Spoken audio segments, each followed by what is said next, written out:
Hello everyone. आज आपण एक अशी स्वीट डिश बनवणार आहोत ज्याच्यासाठी आपल्याला गॅस पेटवायची अजिबात गरज नाही आहे.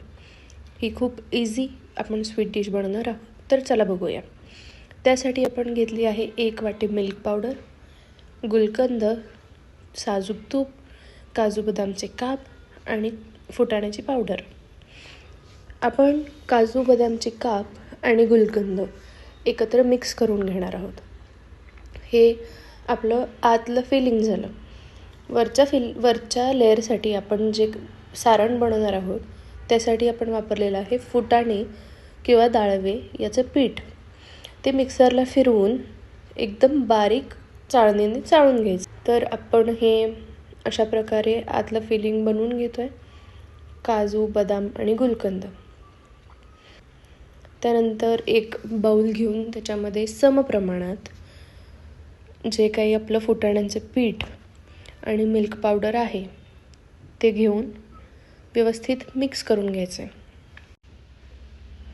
आता त्यावरती आपल्याला गरम केलेलं तूप टाकायचं आहे. गरम म्हणजे मेल्ट केलेलं, फार गरम नको आहे. फक्त ते जे आपण मिक्स केलं आहे त्याला बाइंडिंग येण्यासाठी आपण त्याच्यावरती तूप टाकलेलं आहे. व्यवस्थित तूप आणि जे काही आपण घेतलेलं आहे पीठ आणि मिल्क पावडर ते सगळं तिन्ही एकत्र कंबाईन करायचं आहे आपल्याला. व्यवस्थित तूप सगळ्या पिठाला लागलं पाहिजे अशा पद्धतीने मळून घ्यायचं ते आपल्याला. याच्यामध्ये ॲडिशनल कुठलंही पाणी, दूध कशाचाही वापर केलेला नाही आहे. फक्त जे काही 2-3 चमचे तूप आहे ते टाकूनच व्यवस्थित सगळ्या पिठाला तूप लावून घेतलेलं आहे. त्या व्यतिरिक्त पाणी वगैरे दूध काहीही घालायचं नाही. अशा प्रकारे गोळा बनवून हाताने प्रेस होतो का बघायचा. असं होत असेल तर आपलं पीठ रेडी आहे.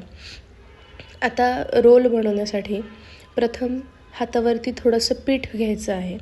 त्याच्यामध्ये जे काही काजू बदाम आणि गुलकंदचं आपण सारण केलेलं आहे ते ठेवून असं हलक्या हाताने प्रेस करायचं आहे. अजिबात जोर लावायचा नाही आहे. हे पीठ मोकळं असल्यामुळं जेवढं आपण दाबेल तेवढं ते फुटणार आहे. त्यामुळे एकदम हलक्या हाताने ते बाइंड करून घ्यायचं. त्यानंतर हे ठेवायचं फ्रीजमध्ये. Then enjoy.